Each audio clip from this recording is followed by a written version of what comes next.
Guys, welcome to my channel Sandhya Marri blogs. ఈ రోజు అయితే Sunday special bagara rice mutton curry అయితే ప్రిపేర్ చేస్తున్నాను. పదండి ఎలా చేయాలో చూపిస్తాం. ఫస్ట్ అయితే బౌల్ పెట్టుకొని అందులో అయితే ఆయిల్ వేసుకోవాలి. ఆయిల్ కొంచెం ఎక్కువగానే వేసుకోవాలి.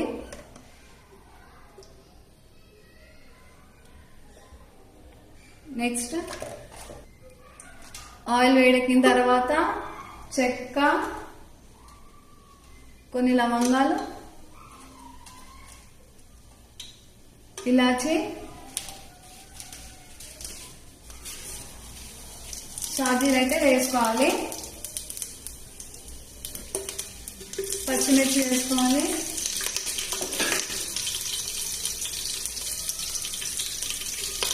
కొంచెం ఆనియన్,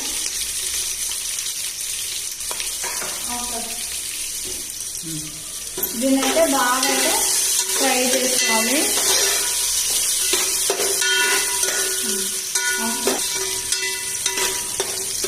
ఒకసారి అయితే బాగా మిక్స్ చేసేసుకొని అల్లం వెల్లుల్లి పేస్ట్ అయితే వేసుకోవాలి.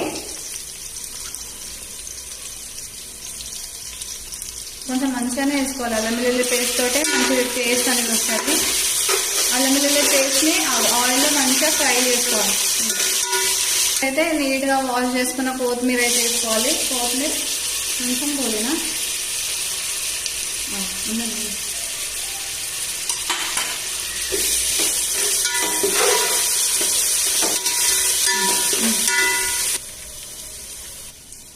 ఈ గ్లాస్ తో అయితే 3 గ్లాసెస్ ఆఫ్ రైస్ తీసుకున్నాను. సో 6 గ్లాసెస్ ఆఫ్ వాటర్ అయితే వేసుకోవాలి.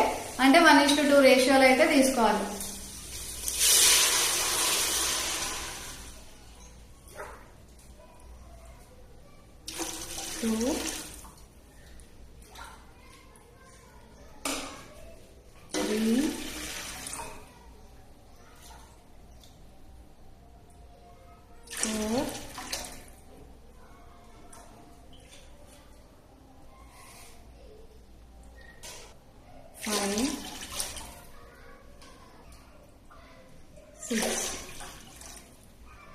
సిక్స్ గ్లాసెస్ ఆఫ్ వాటర్ అయితే వేసుకున్నా. నేను సాల్ట్ వేయడం మర్చిపోయినా, సో సాల్ట్ అయితే వేస్తా.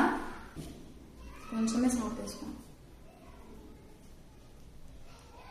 సాల్ట్ అయితే చూసేసుకోవాలి, ఎందుకంటే మళ్ళీ కర్రీలో ఉంటుంది కదా.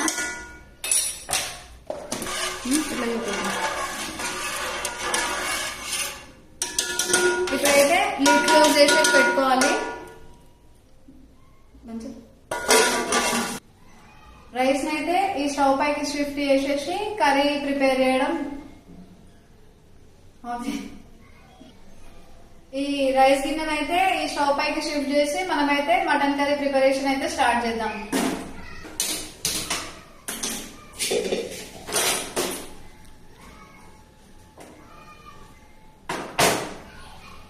ఫస్ట్ అయితే మటన్ కర్రీకి ఇలాంటి ఏమంటాం మేమైతే ఫస్ట్ అయితే కర్రీ బౌల్ అయితే పెట్టేసుకోవాలి. నెక్స్ట్ ఏమంటారు, నాన్ వెజ్ కర్రీలోకి అయితే కొంచెం ఆయిల్ ఎక్కువగానే పడుతుంది.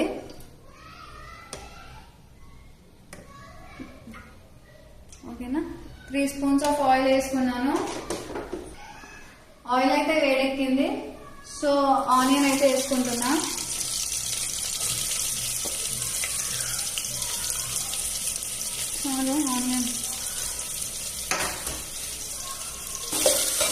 ఆనియన్ అయితే బాగా ఫ్రై అవ్వాలి.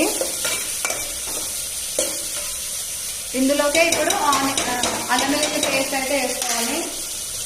కొంచెం ఎక్కువగానే వేసుకోవాలి. మంచి టేస్ట్ వస్తుంది జింజర్ గార్లిక్ పేస్ట్ తోటి.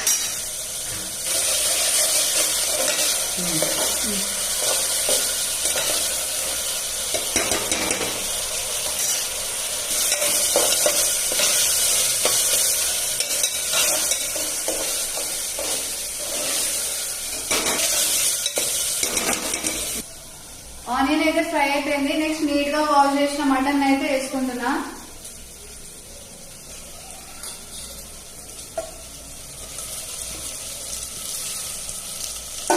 ఈ మటన్ అయితే ఆయిల్లో బాగా బాయిల్ అవ్వనివ్వాలి.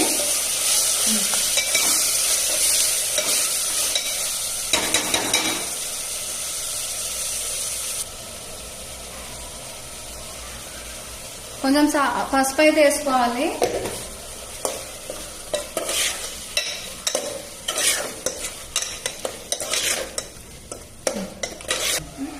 ఇప్పుడైతే కొద్దిసేపు మూత పెట్టేసి మటన్ అయితే బాయిల్ అవ్వనివ్వాలి. అప్పటి వరకు మనం రైస్ ఏ స్టేజ్ వరకు వచ్చిందో చూద్దాం రండి. రైస్ ఇంకా బాయిల్ అవ్వడం స్టార్ట్ అవ్వలేదు. బాయిల్ అయినాక మన రైస్ అయితే వేయాలి వాటర్ బాయిల్ అయిన తర్వాత. ఇప్పుడైతే చూసారు కదా ఆయిల్ అయితే పైకి తేలింది, అంటే మంచిగా బాయిల్ అవుతున్నట్టు. సో కొన్ని అయితే టమాటోస్ వేసుకోవాలి గ్రేవీ కోసం.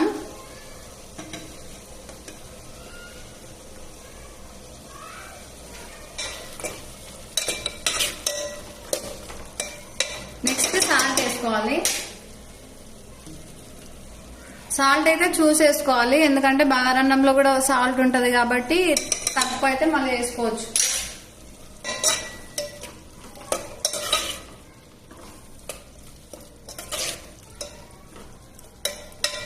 ఏ స్పూన్ తో అయితే సాల్ట్ వేసుకున్నామో అదే స్పూన్ తో అయితే కారం వేసుకుంటున్నాం. మేమైతే కొంచెం కారం ఎక్కువగానే తింటాము.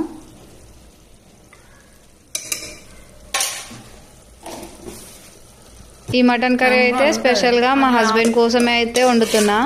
అబ్బా చూస్తుంటేనా ఊరిలో వస్తున్నాయి కదా guys, spicy spicy mutton curry. ఇప్పుడైతే కొద్దిసేపు మూత పెట్టేసి పక్కకు పెట్టాలి.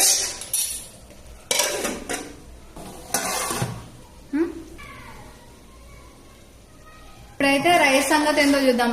రైస్ వాటర్ కూడా బాయిల్ అవుతున్నాయి. ఇంకా నానబెట్టుకున్న రైస్ అయితే వేసేద్దాం.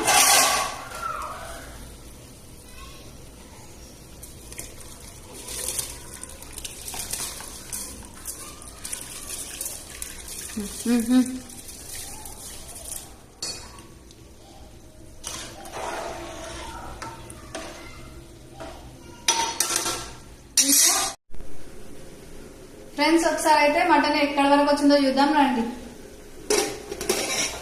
మటన్ అయితే బాయిల్ అవుతుంది. ఇందులో అయితే కొత్తిమీర వేసుకుందాం. అవండి కొత్తిమీర.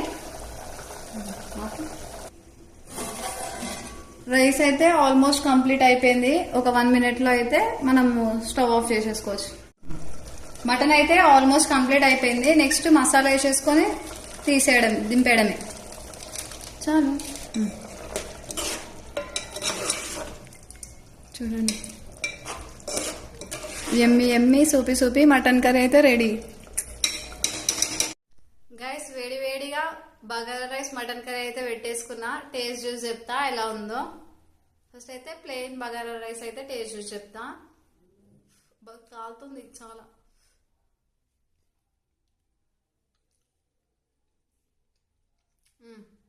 సూపర్ ఉంది బగారా రైస్ అయితే.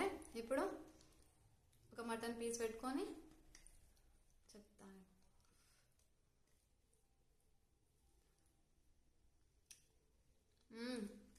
సూపర్ ఉంది guys mutton curry and bagara rice combination అయితే. ఇవాళ సండే కదా, మీ ఇంట్లో ఏం స్పెషల్ కామెంట్ చేయండి. అలాగే నా వీడియో కనుక నచ్చినట్టయితే లైక్ చేయండి, సబ్స్క్రైబ్ చేయండి, అలాగే కామెంట్ చేయండి.